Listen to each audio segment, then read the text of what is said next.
Now, some Bay Area police departments have called what happened this weekend looting. We saw similar crimes happen in the wake of the George Floyd protest. But are these weekend crimes truly considered looting? Race and social justice reporter Julian Glover is here to give us some context into that word, looting. Julian? Hi, good evening, Dan. Yeah, if you look up the California law, which I spent some time doing today, the answer is no. According to the textbook definition, these thefts did not happen under any type of state of emergency or disaster. But we know that some Bay Area police departments are calling what we saw looting, others simply calling it organized robbery. Analyst I spoke to today says the distinction matters. Here's why.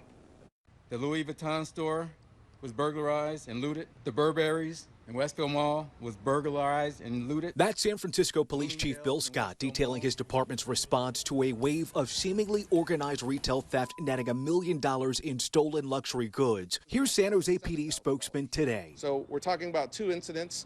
We're not going to call this looting. Okay, this is organized robbery is what it is. He's talking about the $40,000 in merchandise stolen from Lululemon in Santana Row Saturday. Similar crimes hit Hayward and Walnut Creek this weekend, with waves of suspects rushing stores, leading to major losses. But according to the California Penal Code, what we saw was not looting. Looting is theft or burglary during a state of emergency resulting from an earthquake, fire, flood, riot, or other natural or man-made disaster. To some, the distinction may be small, but Lorenzo Boyd, professor of criminal justice and community policing and a retired veteran police officer, told me words matter. Because looting is a term that we typically use when people of color or urban dwellers are doing something.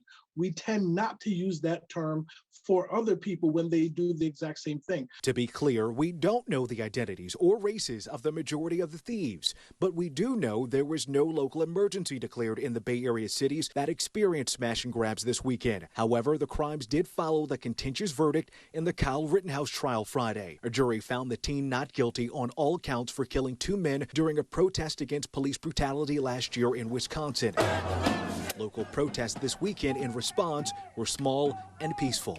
These types of massive organized smash and grabs were happening before the Rittenhouse situation happened. It's a false equivalency. It's people trying to politicize crime. Do you think that that was an accurate use of the terminology? This seems like it's an organized smash and grab robbery. This doesn't seem like looting. And we're thinking of scenarios where first responders are completely overwhelmed and folks often may be on their own. Martin Reynolds, co-executive director of the Robert C. Maynard Institute of Journalism Education, thinks back to Katrina, when largely black New Orleans residents were labeled looters for crimes of survival, stealing water, food, and supplies before federal government aid arrived. People draw their own conclusions. If the terminologies that you use are tethered to people's understanding of how they have been used in the past. And both experts stress the importance of media literacy for viewers like you out there that's thinking critically about the language being used by public officials and also us here in the media. The bottom line, words matter and precision is key as we're all trying to understand these complex issues facing our society. Reporting live, I'm Julian Glover, ABC 7 News.